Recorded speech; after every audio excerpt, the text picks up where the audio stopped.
不用看了，这个不对。不对？哪里不对啊？啊，世树姑娘，这个清单啊，肯定不对。这不对吗？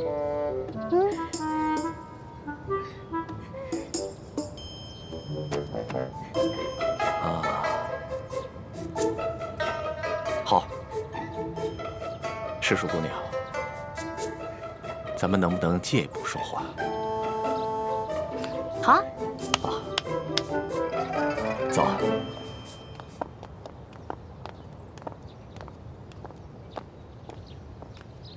参见大人。行了，走吧，走吧。这，走。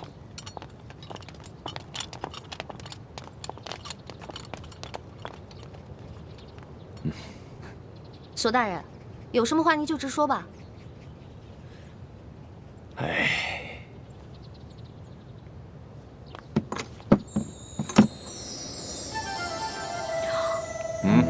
哇，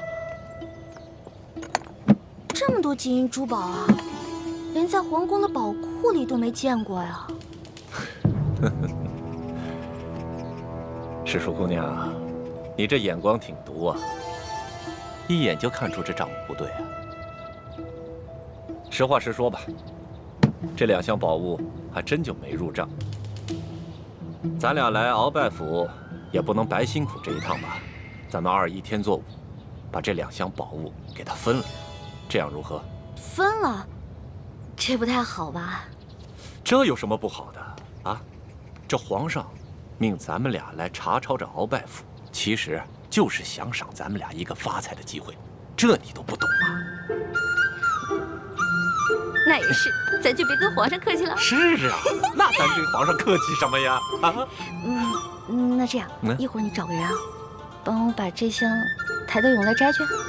没问题啊，这个包在我身上，你就不用担心了啊。那世树姑娘，这些账目可对了？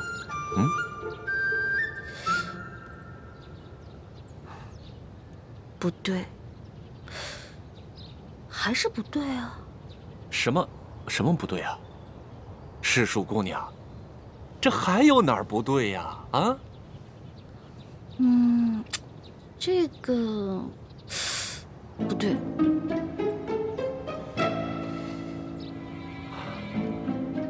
行，你厉害。走，跟我走。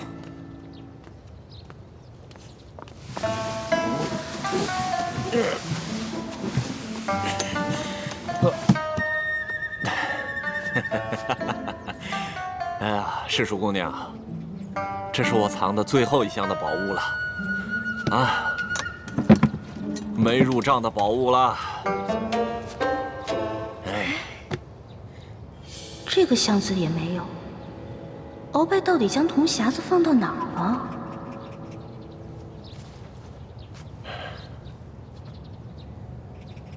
世树姑娘，这最后1箱宝物，我本来是要留下来，孝敬其他王公大臣的。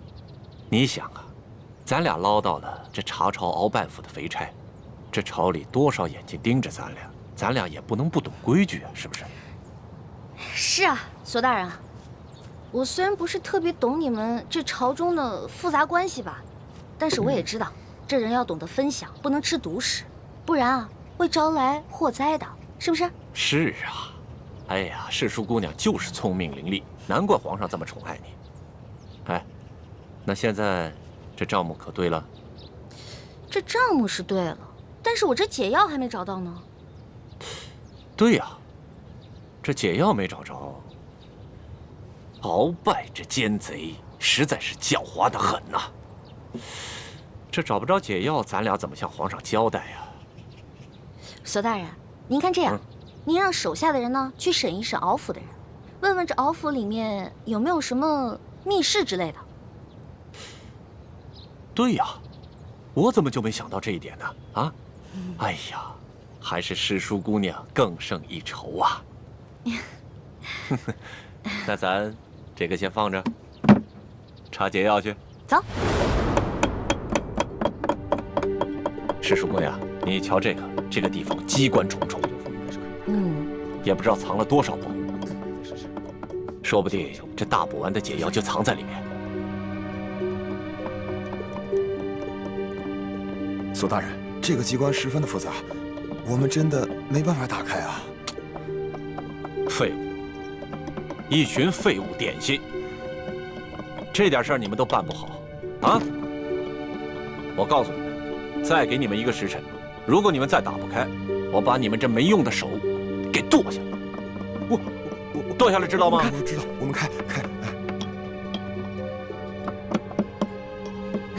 索大人，消消气啊！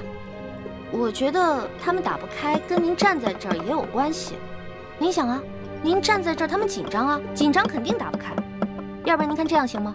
您到外面啊歇息歇息，喝个茶，我来看着他们。还真说不定啊。那行，那就麻烦石树姑娘帮我先盯着点儿。好嘞。啊，你们听好了啊，一切都听石树姑娘的安排。是。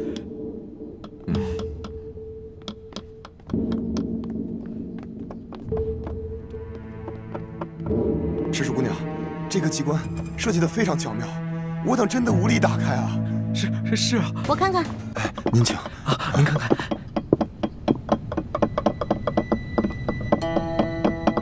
哎，石树姑娘，你也会开机关啊？嘘，小声点啊，这事儿不能声张。这个机关我要是开不了的话，你俩手可就保不住了啊！是，我们不说。我这次要是开不开的话，千万别怨我啊！不会，能开。哎，您请。您请。天灵灵地灵灵，保佑我一定要开啊！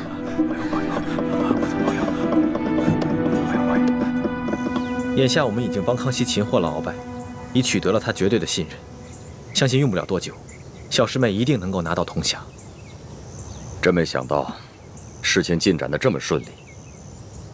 这10几年来，我们一直没能完成的任务，居然被你们几个月之间就完成了。看来你跟易欢真是我大明的福星，受天之庇佑啊！等找到铜匣，樊师妹和叶师弟再拿到1号金钥匙以后，我们就能取出藏宝图，招兵买马。到了那个时候，光复大明的大业就成功一半了。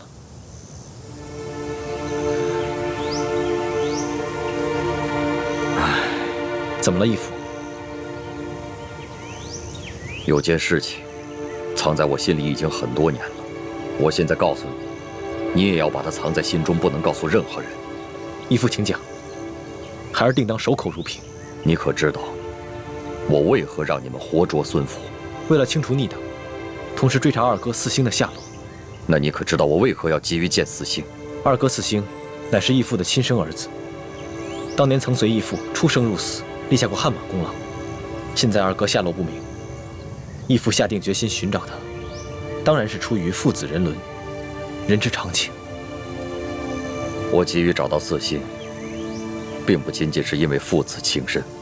你可知，那镶着玛瑙的第2号金钥匙，当年就在我的手上。当时我为了掩护先帝逃亡，自知必死，就把那金钥匙交给了四星。义父是说，那2号金钥匙随着二哥不知所踪了。当年我本有机会救我的妻女，但你就把太子交给我，你的座位让给晋王妃。陛下，万万不可！请你和皇后快登车吧。臣已经为臣妻备好了马车。父王，你竟然让母妃和妹妹另列马车，马上就到。刚刚陛下明明让母亲上车，你却不让。你明明知道吴三桂马上就要破城了。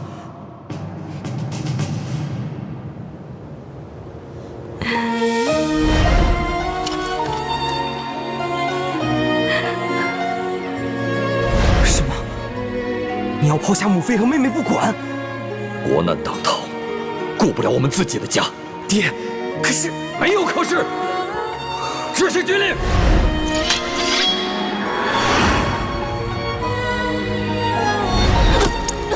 娘，小妹。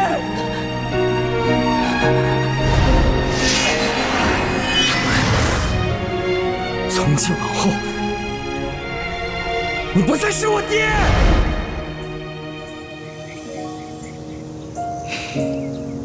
这么说来，现在我们手上只剩下了延平王的3号金钥匙。就算找到了铜匣和1号金钥匙以后，也都于事无补了。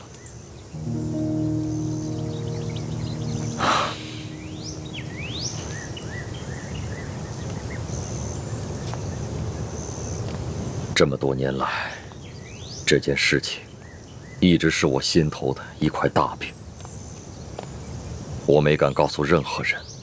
但现在，我不能不如实向太子禀报。都怪我耽误了光复大明的大业。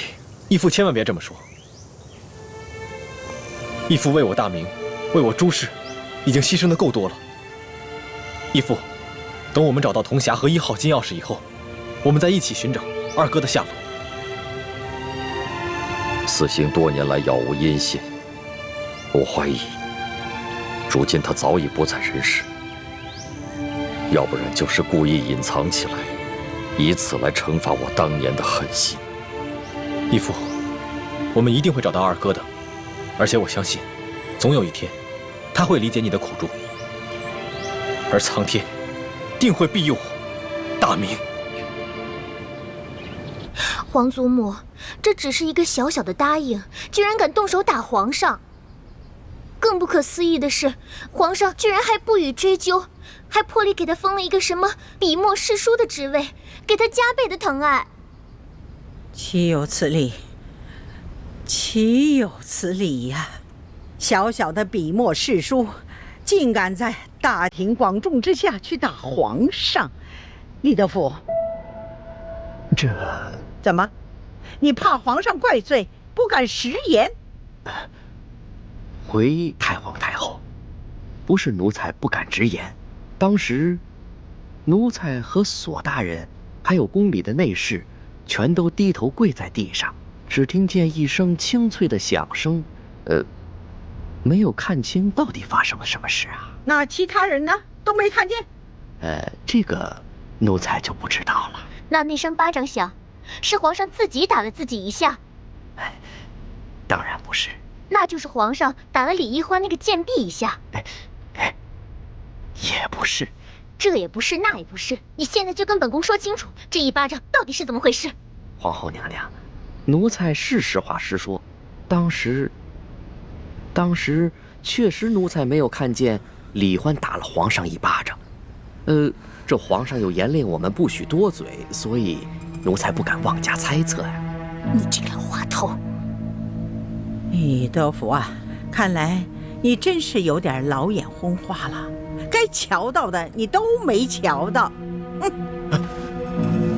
太皇太后恕罪，奴才该死，请太皇太后责罚。李德福，你可是这宫里的老人了啊！你说说，冒犯了皇上，该当何罪？回太皇太后，冒犯皇上，那是死罪。那动手打了皇上呢？这奴才在宫中30多年了，还从未见过如此胆大包天、不知死活之徒，所以无旧例可循。但显然当处以极刑，诛灭九族。李德福啊，你若不是皇后禀报了哀家，你还在那儿装聋作哑呢。奴才该死，奴才该死！哎呀，李德福啊，李德福，你服侍了哀家已经整整30年之久了。你可知哀家当下最担心的是什么？最害怕的是什么？奴才不敢妄加猜测。鳌拜专政，让我担心，但是我不怕。这吴三桂以兵自重，哀家也担心，但是也不怕。哀家最怕的是这宫里头再出现一个像董鄂妃这样的狐妹子，怕会毁了皇上，毁了我大清江山呐！太皇太后，您请放宽心，那李易欢她成不了董鄂妃，她是个汉女，况且自幼又定了亲，一旦她的未婚夫出游回来，那李欢就该出宫完婚去了。这汉女怎么了啊？定了亲又怎么了？当年这海兰珠就嫁过人，这太宗皇帝不照样爱若珍宝吗？董鄂妃一样，她还是先帝的弟媳呢，那先帝不是照样为她神魂颠倒了吗？这李易欢呐，比起这海兰珠啊、董鄂妃呀，真是有过之而无不及呀！居然还敢打皇上，啊！皇上连这个都能忍，这说明把他纵容到什么地步了啊！李德福啊，这可是天大之事啊！你居然没向哀家禀报！奴才该死，奴才该死。不过，奴才也着实冤枉。这李易欢，他入宫之后，也未见得如何受宠啊，只不过册封了个答应。可是，谁想到，竟然到了今天这个地步啊！可见呐，这个李易欢是一个鲜毒之人呐。皇祖母，你可千万不能再纵容这个贱婢李易欢了，否则，只怕您担心的事情又要重蹈覆辙了。放心吧，只要哀家在，任谁他也翻不起这个波澜来。都过了1个时辰了，诗书姑娘，你到底行不行啊？哎呀，别催我了，恐怕我们的手是真的抱不住了。是啊，能不能不要那么绝望啊？我有种预感，我很快就能打开，很快。这真的假的啊？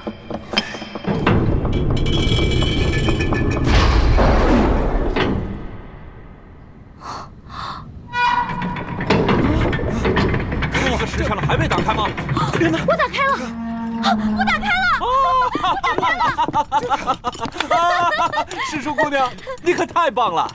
哎，诗书姑娘，真是没想到，你居然会开机关呐！太了不得了！走，不是，我不会开机关，我是之前皇上不是安排我在鳌拜府当卧底吗？哦，我看见过几次，照葫芦画瓢，您看捣鼓了1个时辰才给捣鼓开。哎，诗书姑娘，真是没有想到，你看这么一次就能够记下手法来，这可太了不得了，真是聪慧过人呐！走，咱们休息一会儿。如今鳌拜倒台了，我弟弟有何反应？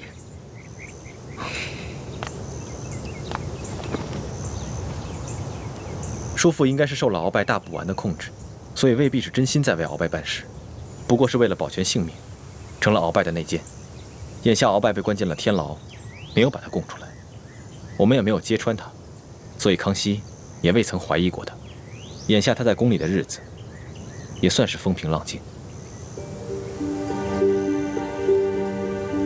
那，如果我向他表明身份，以你对他的观察，他是否会认我这个亲大哥？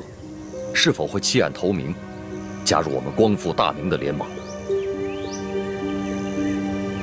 这个很难说。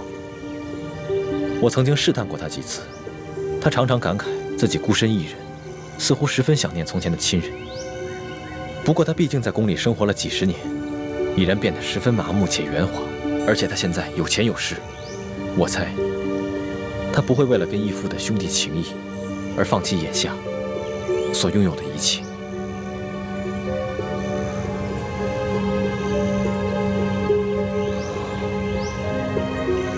好吧，那就再慢慢观察观察。哎，诗书姑娘，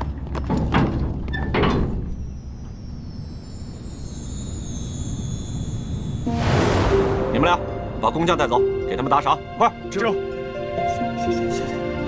没想到啊，这鳌拜老贼的密室，珠宝多得比皇宫还多。可不嘛。哎，索大人，要不然这样，咱俩呢先挑点，剩下的入账，您觉得呢？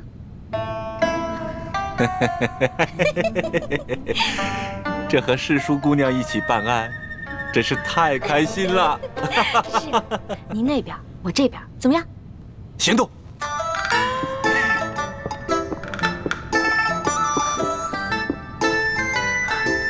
真是皇天不负有心人，我终于找到你了。哼，朱哥哥，看你以后还好意思骂我笨。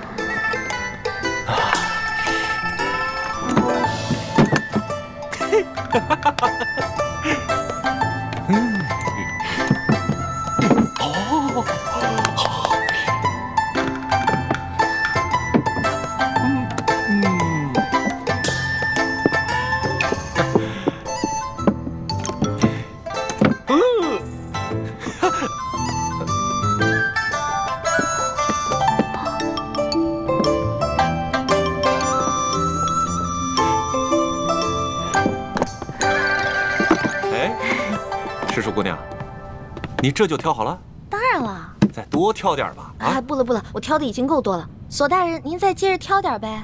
我呀，哎呀，我想起来了，不对呀。怎么了？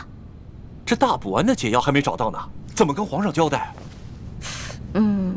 那您要不要再带着手下人继续看看？您看这天色不早，我挑的已经够多了，我先撤了。好嘞，那我送你出去。来，谢谢索大人。慢点。好。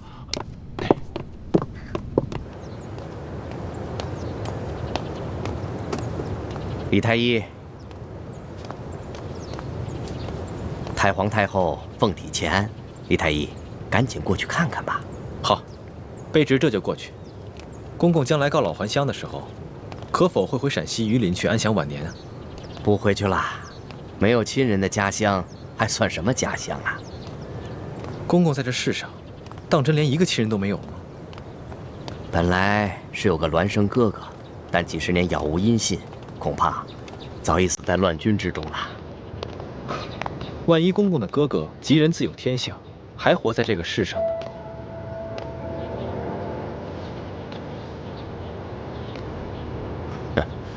怎么可能呢？在这世上，怎么可能有那么好的事呢？啊，快走吧，太皇太后还等着呢。看来，他还是很渴望亲情的吧。如果义父出面与他相认，他一定会很惊喜吧。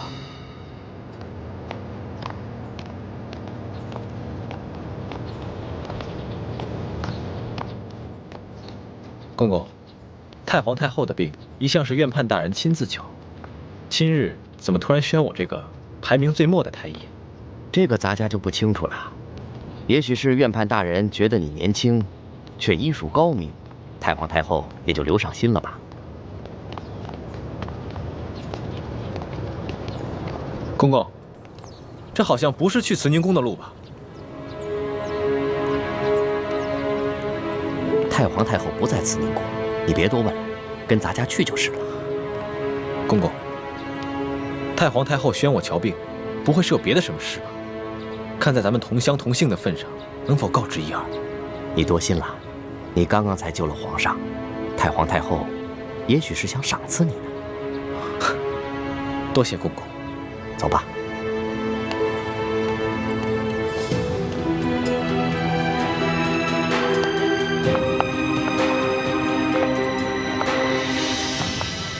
厉贵人，您吉祥。李公公安好。微臣参见厉贵人。李太医免礼。谢厉贵人。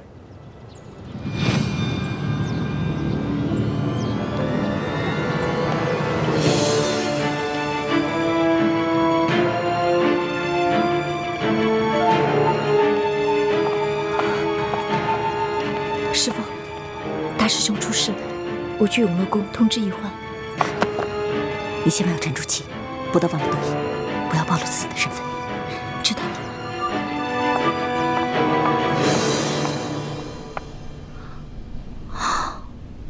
踏破铁鞋无觅处，得来全不费工夫啊！如果朱哥哥看到这个铜匣子，一定会惊喜万分的。到时候我就将找到铜匣子的过程说得惊心动魄，让他们以后再也不敢小瞧我这个小师妹了。哼！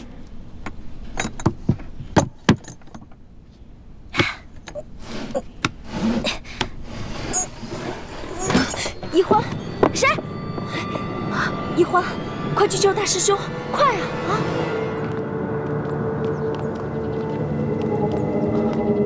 李公公，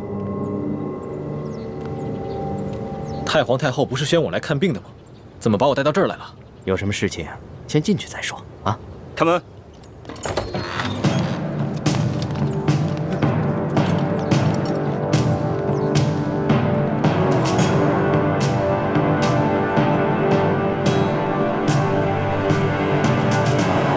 李公公，这到底是怎么回事？太皇太后懿旨，将你们这些捉拿鳌拜有功的人聚在一起，每个人赐一杯御酒。龙小弟，我求求你去救救我哥哥，还有那些工人吧。他们犯了什么错？他们不就是看我打了你一巴掌吗？可是，他们就要因此失去自己的性命吗？这不公平啊！朕已经吩咐过所有人守候如瓶了，没想到还是传到了太皇太后的耳朵里去了。现在太皇太后已经下了懿旨，朕也不好公然对抗她的权威啊。太皇太后的权威，难道比那些人的性命还要重要吗？太皇太后要维护的是皇权的威严，这是紫禁城有很多规矩，不仅这里的大小奴才要遵守，连朕也必须得遵守。祸是我闯的，跟他们没有关系。之前打了你一巴掌，你打我吧，打我多少下都行。你别闹了，你以为这是小孩子过家家呀？现在做什么都来不及了，太皇太后不会放过你的。等她处理完你哥哥那些人，就会轮到你了。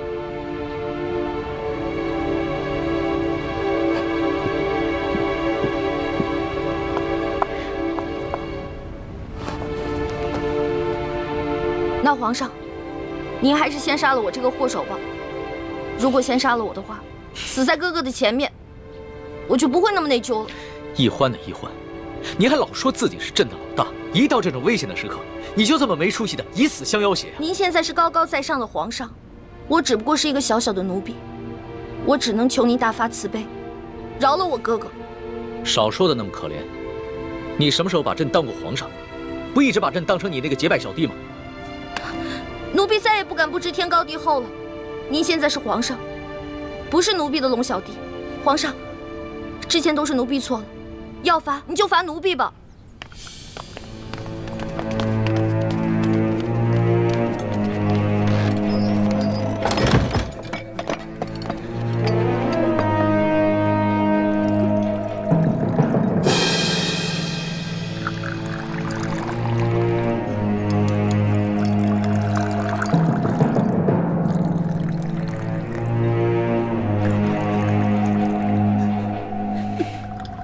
你先起来吧。我不起。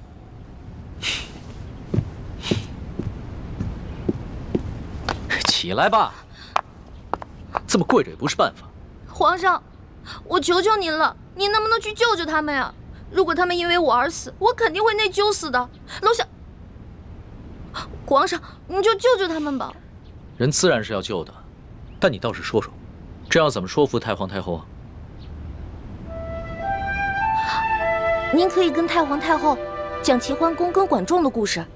当年，管仲为了救自家主子，向齐桓公射了一箭，但是那个箭正好射到了齐桓公的腰带上，齐桓公没有死。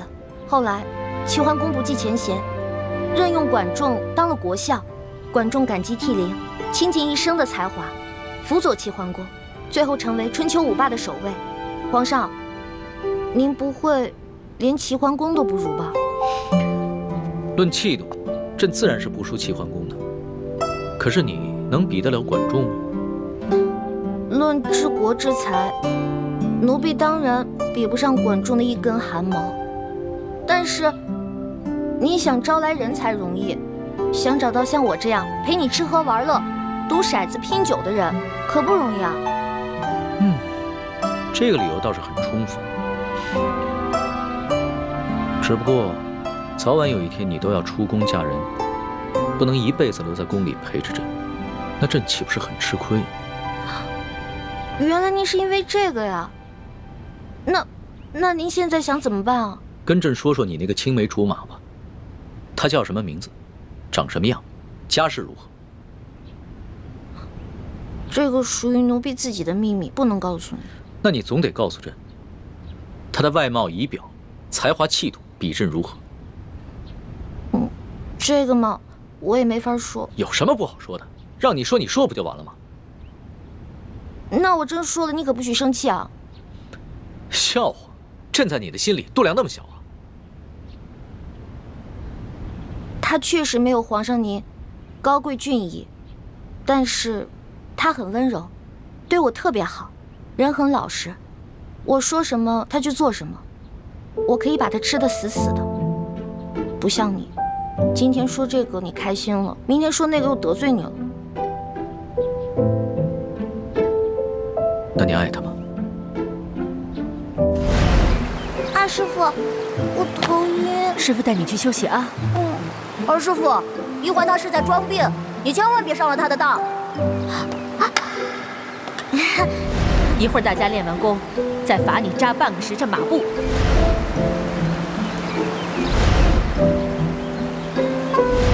玉欢妹妹，你别生我的气了好吗？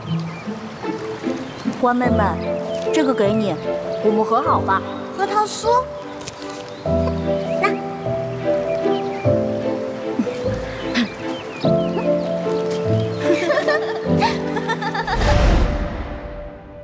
哎呀，皇上现在都什么时候了，你还说这些闲话？您赶紧跟我去救人吧。皇帝也是人，也有七情六欲，也有好奇心，甚至也会嫉妒。龙小弟，我求求你了，你要是再不去的话，他们人头马上就要落地了。放心吧，这个宫里没那么容易见血，要灭口用的都是鸩酒。鸩酒？那你赶紧下旨吧。走，快去救他们！你先别着急，这太皇太后一下子从朕身边抓了10几个人，还需要等你过来求朕，朕才知道怎么做吗？朕虽然不好公然抗旨，但是早已命人准备了解药了。真的？那你不早告诉我？不对，你是不是得需要什么条件才能给我解药？当然。朕就想问你一个问题：你爱这个青梅竹马吗？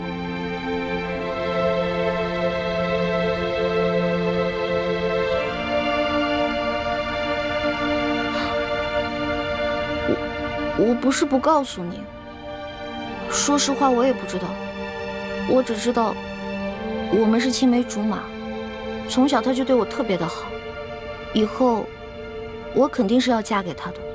至于爱不爱，我自己心里也不清楚。哎呀，好了，我现在回答完了，你可以跟我去救人了吧？等一下，朕还有一个问题。你怎么那么多问题啊？你有话快说，有屁！皇上您问吧，您快点问。你爱朕吗？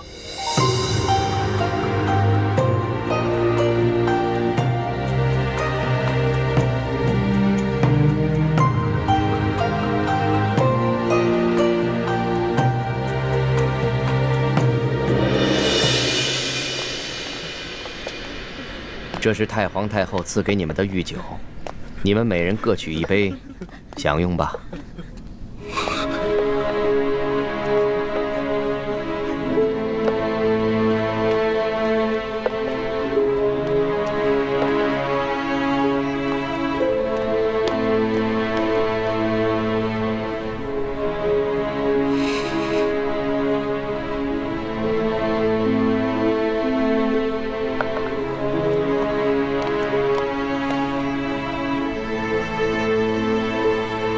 这酒有毒。公公饶命！公公饶命！李公公，太皇太后为何要赐毒酒给我们？咱家也没有办法。事到如今，我就让你们做个明白鬼吧。都怪你们的运气不好，看到了不该看的场面。李公公，我们什么都没看到，不明白你在说什么。还请您帮我们向太皇太后求个情，饶了我们大家吧。咱家没有这个面子，更没有这个胆子。这太皇太后的懿旨既然已经颁下来了，谁都救不了你们了。这毒酒，你们喝也得喝，不喝也得喝。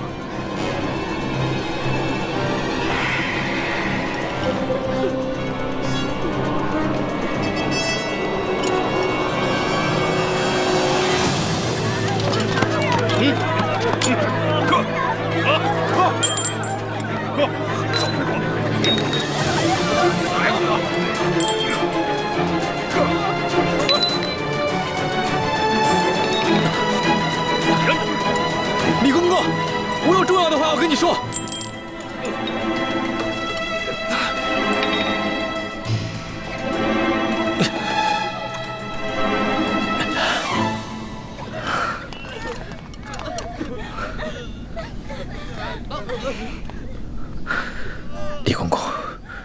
我知道你和我们一样，都服过大不完，都是鳌拜埋在宫里的棋子。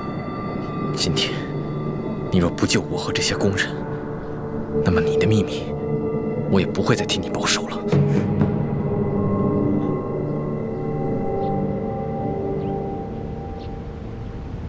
为什么不回答朕？我不知道怎么回答。如果我说实话，我怕你不开心，不给我解药；但是如果我骗你的话，那就是犯了欺君大罪了。你就照实了说，朕答应，不论如何，都会救你的哥哥和那些宫人。真的？天子之语，金口玉言。不爱。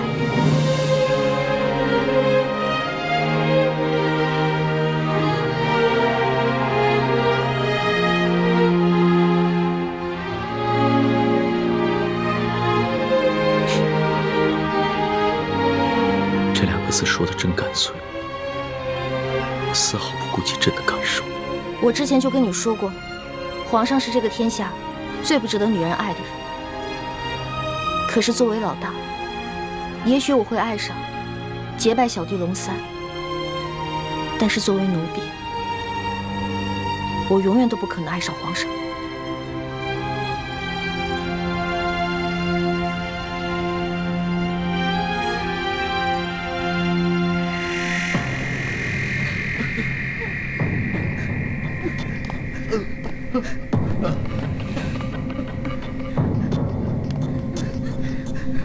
杀了他！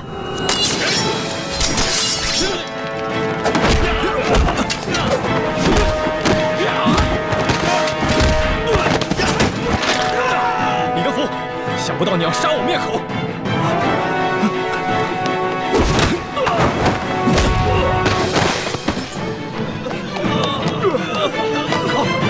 快追啊！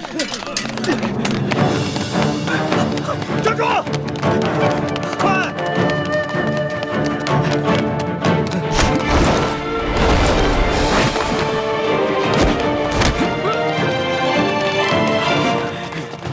李太医，你杀了我，你也活不了。李德福，你别以为杀了我就没有人知道你是鳌拜的内奸了。你别忘了，我还有我妹妹易欢，我若是死了，她绝对不会放过你。李太医，你我都是同乡又同姓，我本来是想照顾你的，可是太皇太后这懿旨一下来，我们这些做奴才的，除了照办还有别的办法吗？我救了皇上的性命，又助皇上擒拿鳌拜，立下大功，太皇太后怎么可能不分青红皂白，就要置我于死地？哎，都怪你那个妹妹呀！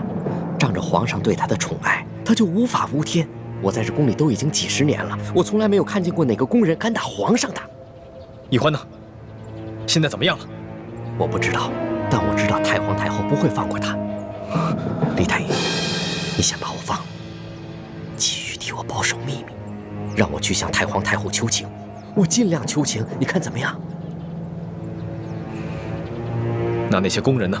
哎呦，这都什么时候了？咱们都泥菩萨过河，自身难保，哪还有闲心顾及他们呀？不行，我不能眼睁睁看着这么多无辜的人丧命。我要见皇上。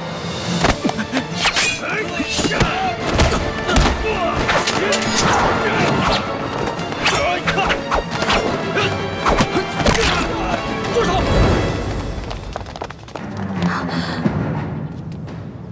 皇上，微臣参见皇上。平身吧。李太医，朕赦你无罪。你现在马上和索额图去解救那些中毒的宫人。微臣遵旨。这，快！李德福，这差事你办的可真是用心呢。皇上恕罪。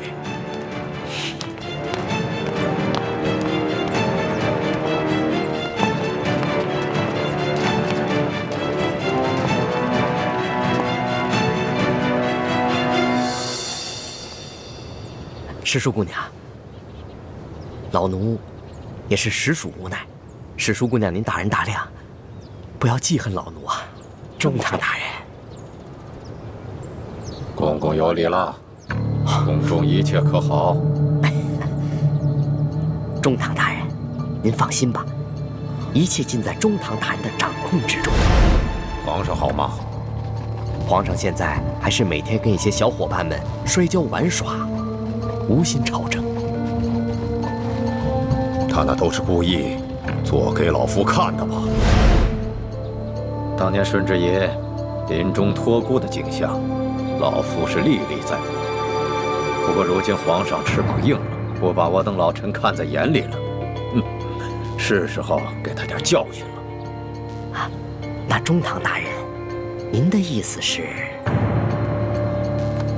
每日给皇上以重补药吧，接着看着他喝下去，懂了吗？奴才懂，奴才懂。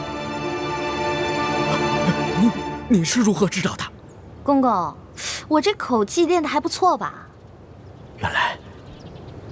原来那晚你也在马车上，那你是如何知道是我？公公啊，虽然您那天行事谨慎，带着黑纱，我看不清您长什么样子，但是我看到了您耳朵后面那颗痦子，所以我还是认出了是公公您。李欢，太皇太后果然说的没错，你真不是一个简单的小丫头。可是李公公啊，这太皇太后也看错了您啊，您也不是一个忠心的奴才啊。你到底想怎么样？李公公，您知道的，我这个人啊是不会害别人的，但是我最讨厌的就是那种害人的人，所以只要您不对我们兄妹两个起什么歹心，那我们自然不会对您怎么样。但如果您的心里对我们兄妹两个，皇上，等等我。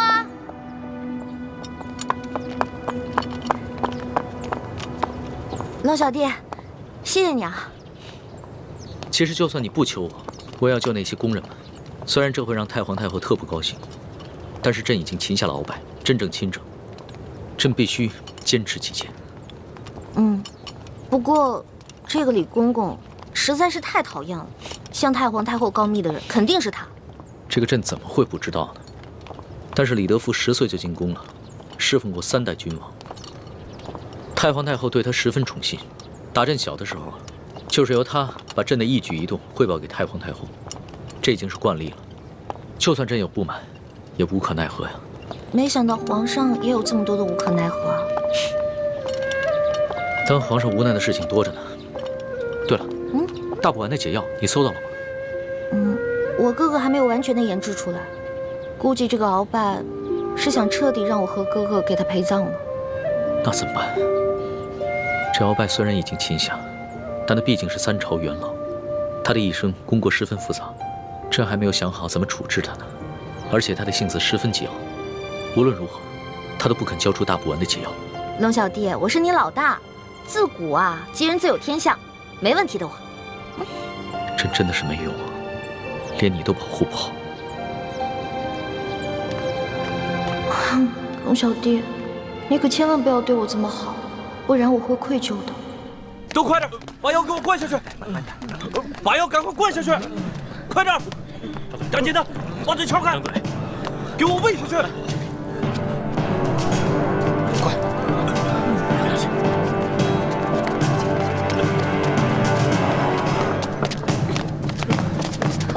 皇上不必多礼，先救人吧。快救人！皇上，我已经安排他们把药都给灌下去了。那他们是不是得救了？药已经喂下去了，命是保住了，但是什么？但是，这酒毒性实在太烈了，纵然服下解药，毒素也早已侵害了他们的咽喉。从今以后，他们再也不能说话了。张嘴。你是说，他们以后都是哑巴了？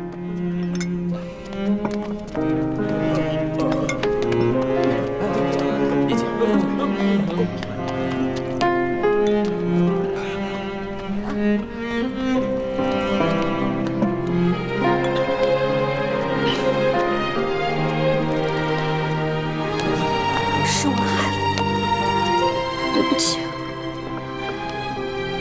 都是我害了你们。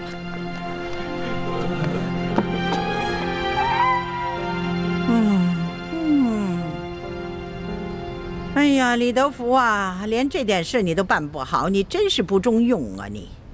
太皇太后，您息怒。奴才跟纳赛正要把事情办好的时候，皇上跟李欢突然来了。皇上让奴才放人救人，奴才哪敢不遵从啊？哎呀，皇上是中了李欢的毒了，中毒不浅呐。这样吧，你把这个李欢给我叫过来。谨遵太皇太后懿旨。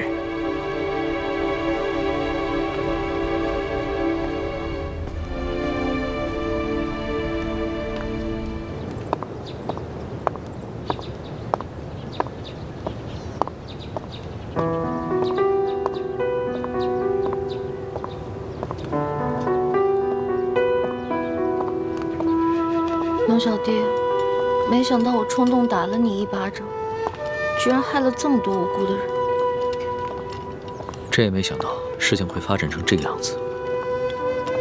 在朕的心中，一个好皇帝，与其让臣民们畏惧，不如让臣民们敬爱。难怪人们都说伴君如伴虎。你现在明白为什么我说你是全天下最不值得女人爱的男人了吧？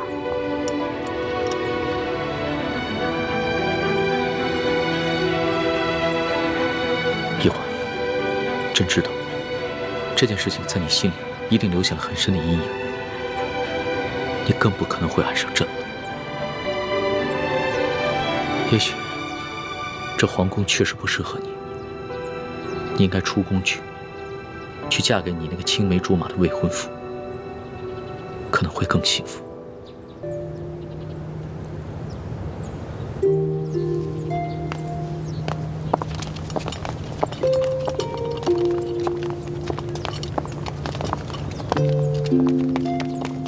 奴才参见皇上。李德福，你可真有眼色呀，还敢过来见朕！皇上恕罪，奴才知道，皇上现在心情烦躁。不过太皇太后宣世淑姑娘去那个慈宁宫觐见，奴才不敢不传呐。皇上，太皇太后不会想赐奴婢一杯御酒吧？没事，别害怕，朕陪你一起去。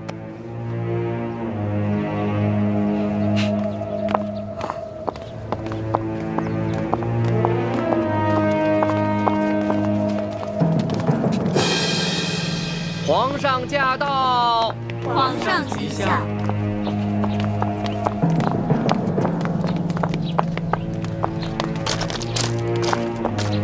平身吧。谢皇上。你先在外面候着，朕进去跟太皇太后先说说。皇上，奴婢这颗脑袋能不能保住，可就靠皇上你了。放心吧。这太皇太后肯定不是个好说话的，万一皇上的面子她也不卖，那我是不是该赶紧脚底抹油溜啊？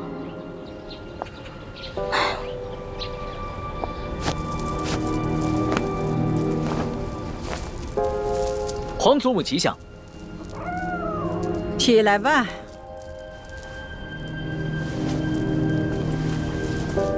刚刚擒拿了鳌拜，还有许多善后的事情需要做。皇上怎么会有闲暇来陪哀家这老太婆呢？不是，皇祖母一直教诲说，越是处理大事，越要从容。孙儿一直谨记于心呢。幸亏爹和师傅没有先见之明，别的功课都任由我偷懒，却逼着我狠练轻功，关键时刻果然能够救命。可是我千辛万苦才得到的铜匣，还有那么多值钱的珠宝还在永乐斋，这可怎么办啊？哎呦，管他的，也顾不上这些身外之物，先保住小命了结。难怪鳌拜会栽在这个小丫头手里，都这个时候了，她居然一点儿也不慌乱。哎呀，皇上，你亲政了，有许多事情呢可以自己做主张了，也用不着哀家这老太婆唠里唠叨了。皇祖母何出此言啊？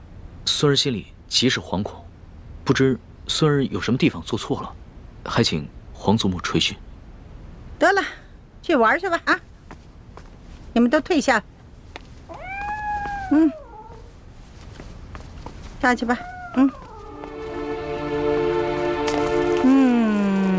皇上啊，听说你把李太医和那些工人们都赦免了。是，这个李太医啊，擒拿鳌拜有功，又救过孙儿的性命，而且这些工人都是伺候孙儿多年的老人了。孙儿心里极是不舍，所以就赦免了他们。这少造一些杀念，也是为了皇祖母积福天寿嘛。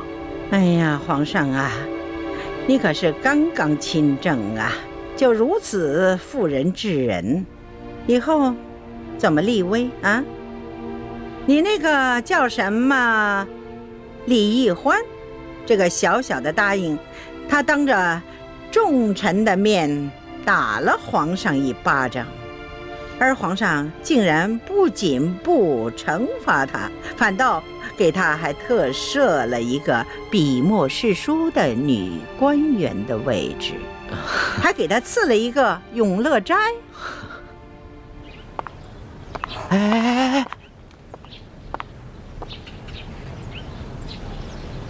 这些做奴才的可真小心，唯恐听到了不该听的，都站得远远的。我可顾不了那么多了，我得认真的听着，万一龙小弟顶不住了，我好赶紧溜啊！皇上，你这法度尊严何在呀？哀家本来想协助你处置这些事，没料到你已经特赦了他们。你眼里还有哀家这个把你从小苦心养大的，把你扶上皇位的老祖母吗？你全然不顾哀家这副老脸了。皇祖母息怒，若是因为此事伤了皇祖母的凤体，那可真是孙儿的罪过了。皇上若眼里还有哀家，就立刻下旨赐死这个李欢。好狠的老太婆，果然还是不肯放过我。龙小弟，如果你保不住我，那我就只能发个讯号，通知祝哥哥和我一同撤离了。那你从此之后就再也见不到我。你可不要怪我绝情啊！谁叫你这个皇帝当得这么窝囊，连自己的结拜大哥都保不住。孙儿自小就没了父母，全凭皇祖母的疼爱，才将孙儿一手养大。孙儿对皇祖母之心，那是天地可见的。此事，孙儿可能处置上有些不当，但绝无半点忤逆之心啊！唉，罢了。皇上呢是仁慈大度，也是正当年少多情嘛，也难免呢迷了心性，失了分寸。起来吧。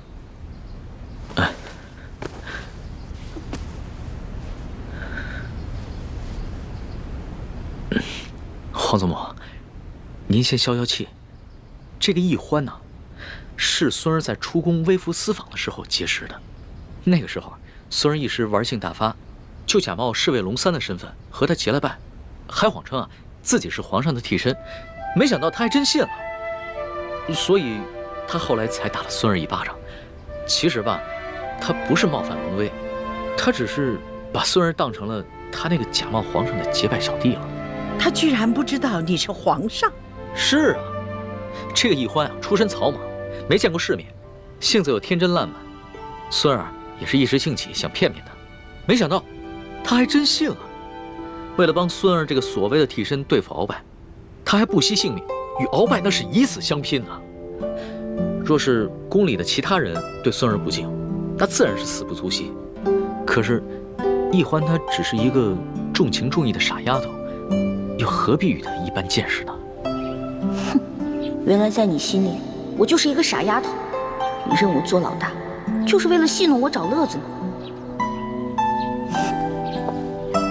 皇祖母，说实话，这宫里又有哪一个女子肯为了孙儿不惜性命，与鳌拜以死相拼呢？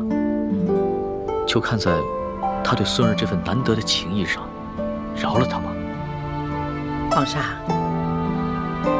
能说一句老实话吗？你是不是真的为这个李易欢动了心了？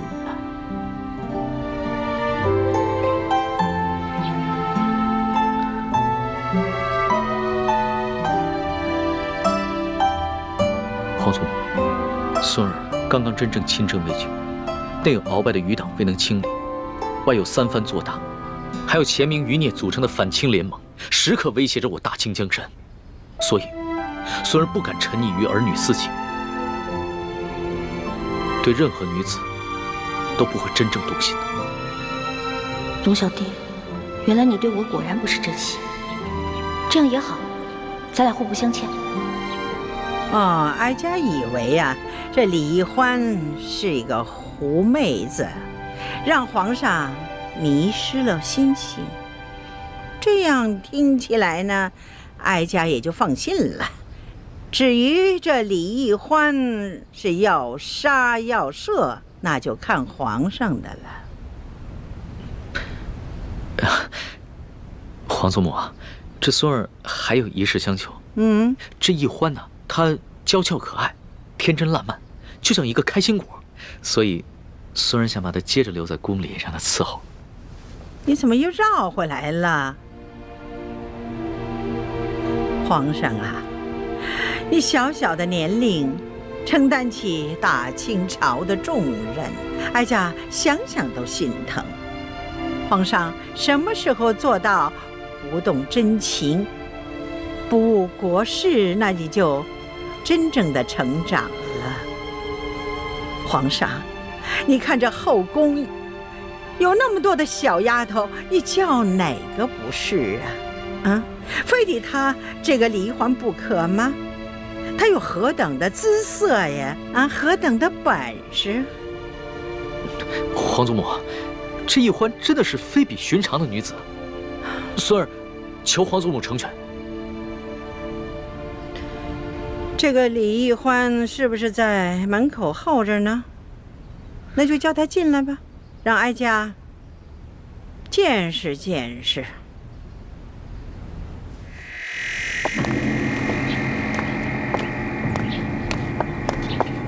太皇太后和皇上宣世淑姑娘觐见。是，奴婢遵命。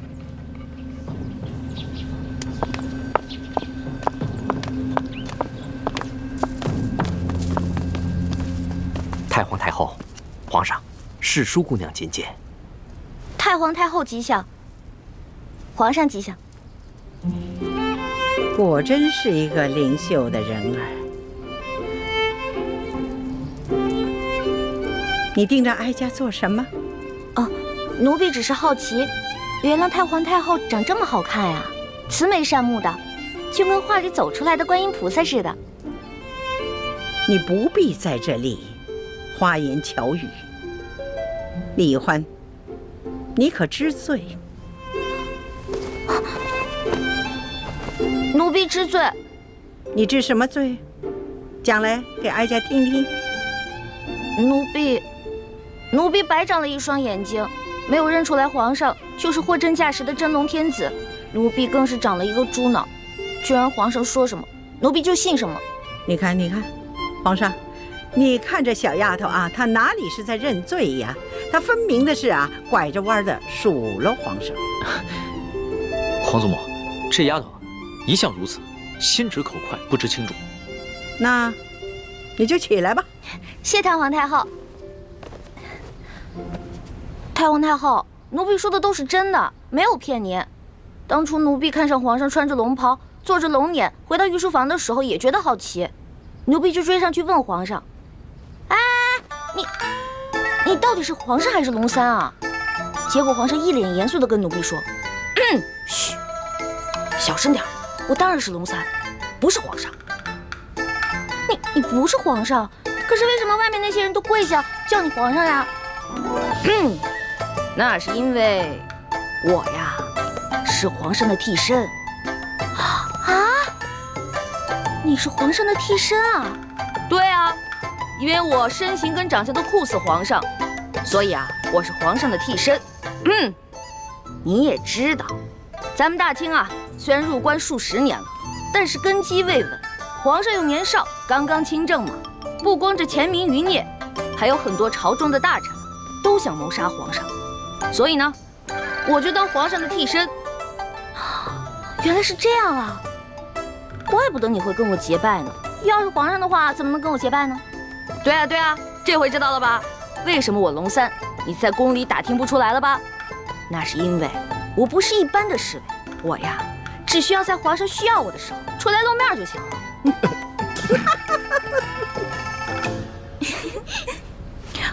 太皇太后，你们都笑什么呀？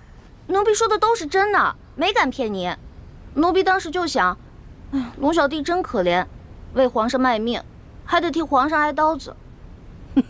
这丫头啊，果真有趣呀！皇祖母，当时的情形啊，确实如此。孙儿啊，也是一时童心未泯，见这个丫头什么都不懂，特别有趣儿，想逗一逗她。想逗逗我，但是奴婢当真了，真的把皇上当成兄弟，不想看着你去死。太皇太后，奴婢真的以为他要去跟鳌拜拼命，所以就把身上的金蚕背心脱了下来，给了他，还陪着他一起去跟鳌拜拼命。要不是我哥哥及时赶到，恐怕我跟皇上就……瞧这丫头啊，委屈的哟。得了，哀家呢就饶过你了。真的？谢太皇太后，还是太皇太后好，不像皇上就知道欺负奴婢。哀家听说你在大庭广众之下，当着那么许多的大臣们的面，打了皇上一巴掌，是吗？哀家着实的恼怒啊！没想到，就像皇上说的，你只不过就是一个不懂规矩，而且呢，还对皇上有恩有义的一个小傻丫头。所以太皇太后，您的意思是，可以饶恕奴婢啦？不，你毕竟打了皇上，你这叫犯上啊！要是对你不进行惩罚，哀家和皇上的威严何在呀？太皇太后，您还要罚奴婢啊？哀家对你呀，是死罪可免，活罪就不能饶啊。这么着吧，你哪只手打了皇上，那就伸出哪只手来，就得挨打50手板。太皇太后，我爹跟师傅从前总打我手板，我都打怕了，能不能换一个不打手板啊？死罪都给你免了，你还在讨价还价呀？不是，奴婢不敢还价，只不过奴婢是用右手打的皇上，可是奴婢这右手受了伤，还缠着绷带呢。太皇太后，您看。是啊，皇祖母，奕欢手上的伤啊，还是为了救孙儿，被鳌拜用匕首给刺的。这伤口又长又深，这血好不容易才止住的，现在还没愈合呢。那就伤好了再打。太皇太后，您就饶了奴婢吧，奴婢知错了，奴婢以后再也不敢了。这样吧，哀家呢再给你一个机会，哀家出3个题目，你要是答对了，就免去这50手板。考试啊？奴婢最怕考试了，能不能不考试啊？你这个小丫头啊，又怕死，又怕挨打，又怕考试，那怎么着？那是挨杀头呢，还是挨打呢？还是硬考试呢？那还是硬考吧。不过太皇太后，您出的问题会不会根本就没有答案啊？哎呀，哀家怎么用这种方式来对付你这个小丫头啊？哀家出的题目是有答案的。是，太皇太后息怒，是奴婢小心眼了。那请太皇太后出题吧。告诉你小丫头啊，这后宫之主是皇后，就由他来出这3道题。啊，1个时辰之后回来再考你。是。谢太皇太后。